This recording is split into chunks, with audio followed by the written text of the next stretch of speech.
Et bonjour à tous, j'espère que vous allez bien. On se retrouve aujourd'hui pour une petite mise à jour de ce qu'il se passe sur les marchés.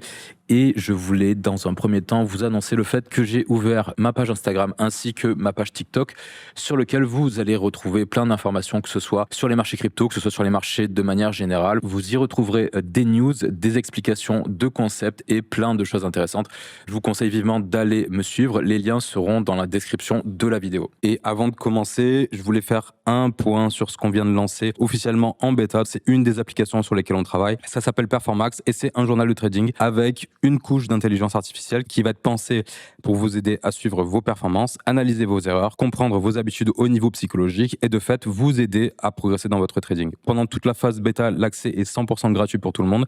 Les places, elles vont être limitées pendant la première vague pour pouvoir garder l'application stable et pour pouvoir assurer une bonne expérience aux premiers utilisateurs, évidemment. Pour recevoir votre code d'accès, c'est assez simple. Vous avez juste à venir suivre le compte sur Twitter, puis à liker le tweet d'introduction ici. Et ensuite, vous avez juste à envoyer un message en privé au compte et votre code vous sera envoyé via message privé. Vous retrouverez les liens dans les descriptions de mes vidéos. Et avant de commencer l'analyse, n'oubliez pas de vous abonner à la chaîne si ce n'est pas déjà fait, de liker ainsi que de commenter les vidéos. Allez, on commence. Donc aujourd'hui, on se fait une petite mise à jour de ce qu'il s'est passé sur Bitcoin sur les derniers jours. Et ensuite, on regardera ce qu'il se passe sur les indices altcoins. Pour Bitcoin, toujours pareil, on reste dans une tendance qui est orientée à la baisse à court terme. Et ce qui est intéressant quand on regarde sur un time frame court terme, c'est qu'on a fini par venir combler toute cette zone de fair value gap qu'on avait ici avec son point médian sur les 63 100 $. On a eu une réaction après avoir comblé complètement cette zone, mais malheureusement, pour le moment, on continue cette tendance baissière. On voit qu'on continue de faire des plus bas de plus en plus bas et des plus hauts de plus en plus bas aussi. Là, on vient de taper la zone de price action qui correspondait au bas de cette structure ici. On n'est pas encore venu chercher les stops sous ces mèches. Pour le moment, on a une petite réaction haussière à court terme. Cette réaction, on voit qu'elle nous permet de venir combler une zone de fair value gap baissière. Mais pour le moment, on n'a toujours pas de grosses indications de retournement de tendance sur de grosses unités de temps. Là, quand on regarde en 4 heures, on est simplement dans un rebond qui n'a pas encore beaucoup de force pour le moment. On voit que notre zone de fair value gap en 4 heures, elle est toujours pas comblée totalement. On pourrait revenir encore jusqu'ici sur les 63 270 $ à peu près, continuer à faire des plus bas pour venir chercher cette zone de stop. Ce qui est intéressant, c'est qu'on se trouve plutôt dans la zone basse de notre zone de compression. C'est une zone qui est plutôt favorable pour avoir des rebonds. On peut voir que là, on avait rebondi, ici aussi.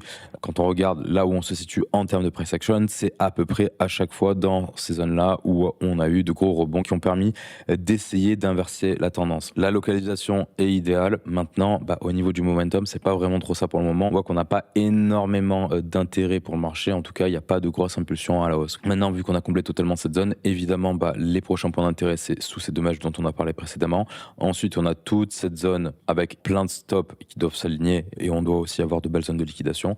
Et je rappelle que le niveau le plus intéressant pour le moment, en tout cas, c'est les 59 500 sur cette zone de fair value gap qui reste toujours ouverte. Maintenant, c'est vrai que si on résout toute cette zone à la baisse, on va avoir énormément d'acheteurs qui vont être piégés sur ces niveaux de prix et ça pourrait être du carburant pour justement venir faire un nouveau plus bas sous cette structure. Ça, c'est une possibilité. Après, pour qu'on vienne faire des plus bas, il faudrait déjà qu'on voit quel type de réaction on a dans cette zone de fair value gap. Au niveau de nos moyennes mobiles, on se rappelle qu'on avait été rejeté par le bas de notre tunnel hebdomadaire. On était repassé dans une tendance baissière à court terme, à moyen terme aussi, parce qu'on était passé sous notre 4 heures, sous notre 1 heure. Pour le moment, le 1 heure tient la tendance, le 4 heures tient la tendance aussi. On se rappelle que dans cette zone de compression, notre 4 heures, il est complètement à plat. On peut avoir beaucoup plus de facilité à passer au travers. Là, par contre, on voit que notre 1 heure commence à avoir une tendance qui est un peu plus marquée. Attention, en cas de rebond, le 1 heure pourrait avoir plus tendance à pousser le prix à la baisse. Là, ce qui est intéressant, c'est qu'à court terme, pour le moment, on continue à tenir notre 15 minutes. La tendance reste baissière à court terme. Il y a quelques fois où on passe au travers, mais on repasse très rapidement en dessous. Tant que notre 15 minutes tient la tendance à la baisse, on sera orienté évidemment à la baisse. Vraiment à très court terme, on voit qu'on a une tentative de formation d'un range avec ces 3 candles qu'on a ici sur du 30 minutes qui pour le moment font support pour éviter qu'on vienne faire des plus bas. Bon, maintenant, ça reste uniquement sur du court terme. Maintenant, c'est vrai que sur du 1 heure, on peut voir que oui, on avait la formation d'une zone de fair value gap qui pour le moment est respectée. Sur du plus court terme, on aurait une opportunité peut-être d'essayer de casser notre 15 minutes, mais à court terme, tant qu'on ne break pas le 15 minutes et qu'on le tient en termes de support, il n'y aura pas vraiment de gros signes d'inversion de tendance à court terme. C'est-à-dire que là, on peut tout à fait continuer à buter contre notre 15 et continuer à faire des plus bas derrière. Après, je le rappelle au cas où, mais si jamais on réussit à s'affranchir du 15, du 1 heure, du 4 heures, notre prochaine zone d'intérêt, ça va être cette zone de fair value gap qui se trouve plutôt dans la partie haute de notre zone de compression, qui va avoir son point médian sur les 64 735 $. Et ensuite, ensuite, évidemment, si on réussit à casser notre zone, on a toujours notre EMA 200 hebdomadaire qui s'aligne avec cette grosse zone de fair value gap baissière. Notre EMA 200 hebdo, elle est sur les 68 224. Le point médian de notre zone de fair value gap se trouve sur les 68 591. Et ensuite, on a notre tunnel daily qui progressivement continue de descendre. On a notre EMA 200 daily qui, elle, se situe maintenant sur les 71 808, qui est toujours en alignement avec une zone de fair value gap ici aussi dans le price action. Et c'est à peu près toutes les targets qui sont les plus proches et les plus intéressantes pour le moment si jamais on casse cette zone de compression. Maintenant, évidemment, pour qu'on puisse venir casser cette zone, il faut qu'on rebondisse sur notre zone de support ici, chose qui n'est pas encore faite. Au niveau de nos points pivots maintenant, on avait été rejeté en haut de notre zone de range par un niveau hebdomadaire. On était revenu jusqu'à notre nouveau point pivot hebdomadaire, celui de la semaine en cours, qu'on avait cassé à la baisse. On avait essayé de repasser au-dessus. Finalement, on avait eu bien une confirmation de cassure. On avait essayé de le pullback à la hausse, mais ça n'avait pas fonctionné. Il a fait office de résistance, surtout en clôture ici. Et derrière, on est revenu jusqu'à un niveau de support en hebdomadaire, mais on est surtout venu tester notre point pivot mensuel sur les 62 548 $. On se rappelle que c'est un niveau sur lequel on avait déjà rebondi une fois, deux fois. Là, c'est la troisième fois qu'on rebondit sur ce niveau. Au plus, on touche un niveau horizontal, au plus, il se fragilise. Il y a quand même des risques qu'à un moment donné, qu'on vienne chercher les stops sous ces mèches. Et sinon, à la baisse, en termes de niveau intéressant, on aura uniquement un niveau hebdomadaire qui se trouve sur les 61 046 $. Et je rappelle qu'à la hausse, on a toujours ce cluster entre un niveau de point pivot trimestriel, un niveau annuel, et là on a un niveau mensuel aussi sur les 66 146 $. Maintenant, c'est vrai que ce niveau, il va disparaître d'ici la semaine prochaine, mais ces deux-là resteront, donc on reste toujours sur une confluence ici. C'est la confluence sur laquelle on a fait la déviation en haut de notre zone de compression. Au niveau du volume profile maintenant, sur une vue annuelle, on a fini par passer sous notre point of control de l'année en cours qui se trouve sur les 64 110 $. Attention, parce que ce niveau, il fait office de résistance. On voit que là, on avait essayé de le repasser, on avait échoué, et du coup, on se dirige potentiellement vers notre value pass sur les 61 173 $, qui serait un niveau tout à fait intéressant pour avoir une réaction, étant donné que ça voudrait dire qu'on a récupéré tous les stops sous ces niveaux ici, ainsi que ces niveaux ici. Maintenant, est-ce qu'on va y aller? Ça, je ne sais pas, mais en tout cas, vu qu'on vient de perdre notre point of control, c'est une possibilité. Maintenant, sur une vue trimestrielle, on avait échoué à réintégrer la value du trimestre précédent. Là, sur le trimestre en cours, ce qui est intéressant, c'est que on est repassé aussi sous notre point of control du trimestre en cours. On a essayé de repasser au-dessus à la hausse, mais pour le moment, il fait office de résistance. Et par contre, là, on voit qu'on est revenu sur une belle zone de confluence, étant donné qu'on a comblé notre zone de fair value gap et qu'on est revenu en bas de value de notre trimestre en cours. Et on se rappelle que pour le moment, sur notre trimestre en cours, ce qu'on est en train de faire, c'est des sorties de value, des réintégrations pour revenir jusqu'à notre value basse et ensuite revenir jusqu'à notre value haute.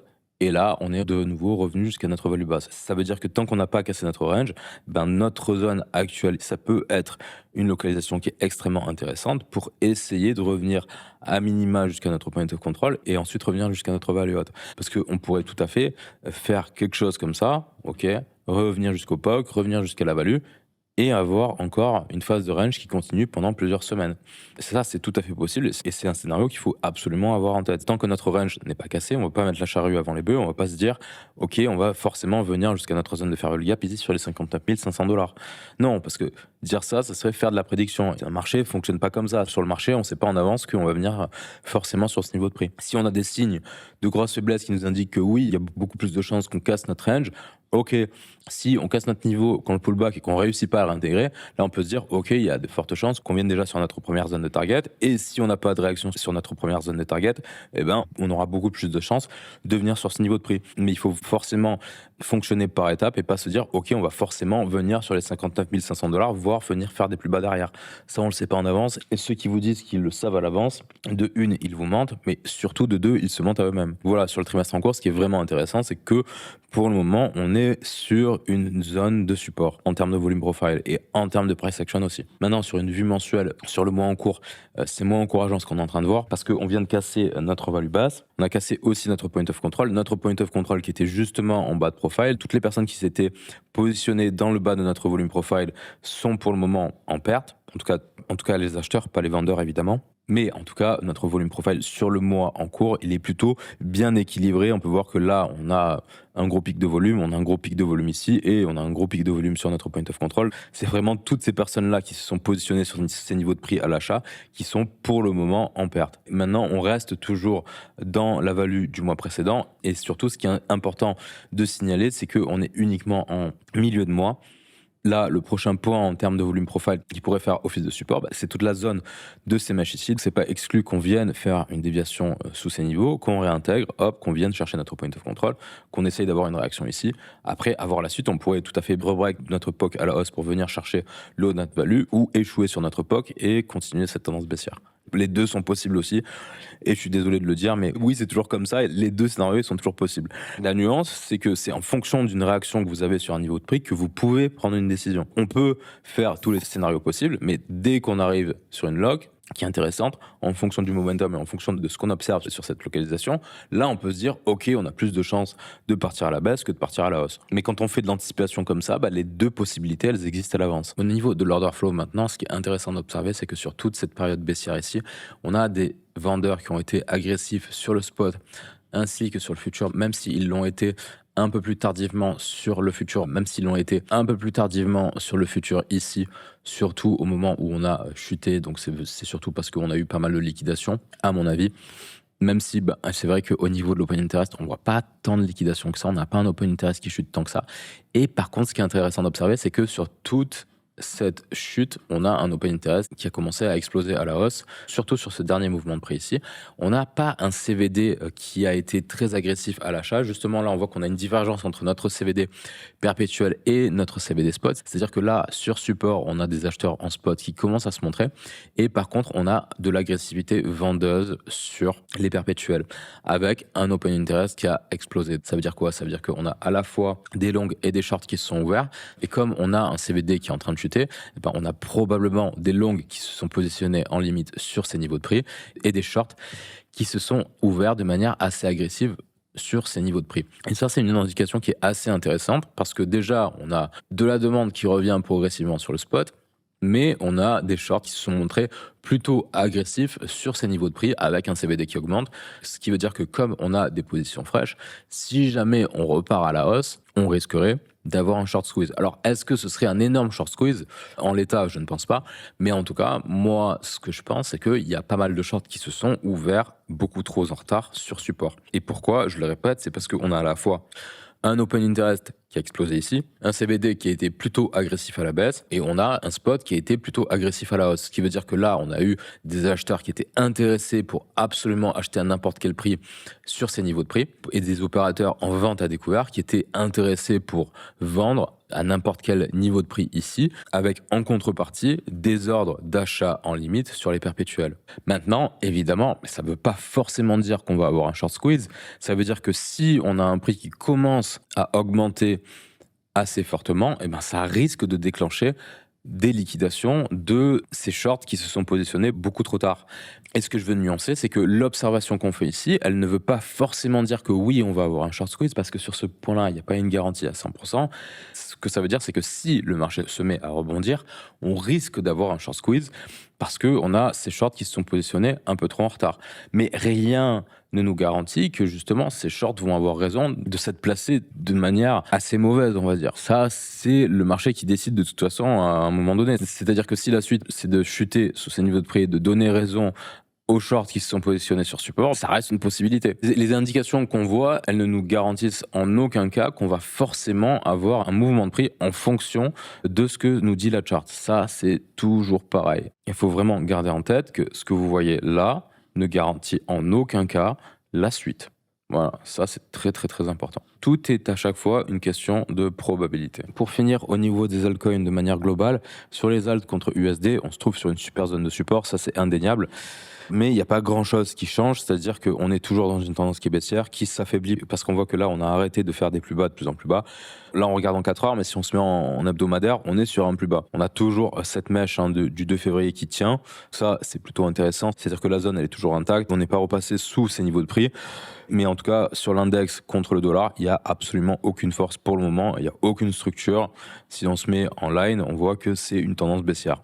Rien d'autre. Comme mon avis, il faudra encore plus de consolidation avant de pouvoir marquer un gros bottom. Par contre, la réalité, c'est que comme la localisation elle est super intéressante pour marquer un bottom, on voit qu'on est en plus sur les plus hauts de août 2022 par exemple. Bah, c'est vrai qu'on pourrait se dire on est en train de marquer le second bottom d'un double bottom hypothétique qu'on sera en train de marquer ici. Maintenant, je pense qu'il faudrait encore un peu plus de consolidation pour avoir ce genre de confirmation. Et du coup, pour certains, le fait de se positionner sur les alts ici, ça peut être un niveau extrêmement intéressant, mais c'est aussi extrêmement risqué parce qu'il n'y a rien qui nous garantit qu'on ne va pas casser ce support à la baisse pour venir chercher toute cette zone d'intérêt qui, à mon avis, serait une localisation qui serait bien plus intéressante pour se positionner sur les alts. Mais encore une fois, il n'y a rien qui garantit qu'on y aille. Sur les majors, on est sur quelque chose qui est un peu différent, étant donné que les majors ont fait une surperformance beaucoup plus importante. Sur les majors, on se situe uniquement sur les niveaux de 2024. On est sur une zone de support, mais là aussi, on n'a pas énormément de force. Là, on voit qu'on est plutôt orienté à la baisse qu'autre chose. On est passé sous cette structure de consolidation qu'on a ici. Et là, on est une fois de plus dans une phase de range dont on a été rejeté par la borne haute. Et sur du court terme, il n'y a aucune force. Maintenant, ce qui est intéressant d'observer pour finir, c'est ce qui se passe contre le Bitcoin. Et contre le Bitcoin, on peut voir que sur les alts, on est aussi toujours dans notre grosse zone de consolidation ici. On a arrêté de faire des plus bas. On est venu tester le point central de notre zone de conso. Et là, on est en train de reprendre un peu de force contre Bitcoin. Ça, c'est plutôt intéressant. Maintenant, si Bitcoin casse un gros niveau, c'est les alts contre USD qui risquent de prendre un choc. Et les alts contre BTC peuvent tenir le coup. Maintenant, même si les alts contre BTC réussissent à tenir, la réalité, c'est que vos alts contre USD, ils vont perdre en valeur contre USD. Après, tout dépend contre quoi vous tradez, ça c'est sûr. Mais en tout cas, on n'est plus du tout dans un contexte de sous-performance extrême des alts contre BTC. Et ça, c'est plutôt intéressant parce que suite à ce genre de consolidation qui peut durer un moment, généralement, derrière, on repart dans ce qu'on appelle une alt season. Moi, je préfère parler de surperformance momentanée des altcoins contre Bitcoin. C'est un terme que je préfère plutôt que de parler d'alt season parce que je supporte pas ce terme en fait. Mais bon, voilà, peu importe comment vous appelez ça. En tout cas, le fait que les alts consolident contre Bitcoin, c'est plutôt encourageant pour la suite. Maintenant, on ne sait pas combien de temps ça peut consolider contre Bitcoin. Ça peut être quand même assez long. Pour finir, sur les majors contre Bitcoin, on est aussi dans un contexte qui est similaire, c'est-à-dire qu'on a un gros ralentissement de cette sous-performance contre Bitcoin, même si on voit que on est venu faire un plus bas ici, on a eu un petit regain d'intérêt et là, on est reparti dans une forme de dérapage à la baisse. On est potentiellement en train de faire un plus bas plus haut. Ok, on se situe sur une super zone de consolidation. Moi, je m'attends aussi à ce que sur les majors contre Bitcoin, on continue à avoir le même type de price action que ce qu'on a contre les alts, c'est-à-dire de la consolidation pendant quelques temps avant potentiellement à un moment donné de repartir à la hausse. La localisation en tout cas s'y prête parce que c'est vrai que si on se remet à faire des plus bas, là on va revenir sur les niveaux déjà de janvier 2021, ce qui serait complètement fou, mais pas du tout impossible. Et puis après, c'est ces niveaux de SWOT, on se retrouverait sur les niveaux du bull market de 2017. Rien n'est impossible sur un marché. On verra à la suite. Là, en tout cas, ce qui est plutôt intéressant, c'est qu'on se trouve sur des niveaux sur lesquels on est susceptible, en tout cas, de poser des bottoms. Voilà, j'ai fini pour cette analyse. J'espère que ça vous a plu. N'oubliez pas de me suivre sur mes nouveaux réseaux. N'oubliez surtout pas d'aller essayer la version bêta de Performax. N'hésitez pas à vous abonner à la chaîne si ce n'est pas déjà fait, à liker ainsi qu'à commenter les vidéos. Je vais vous souhaiter une excellente fin de journée et je vous dis à la prochaine. Allez, ciao, ciao.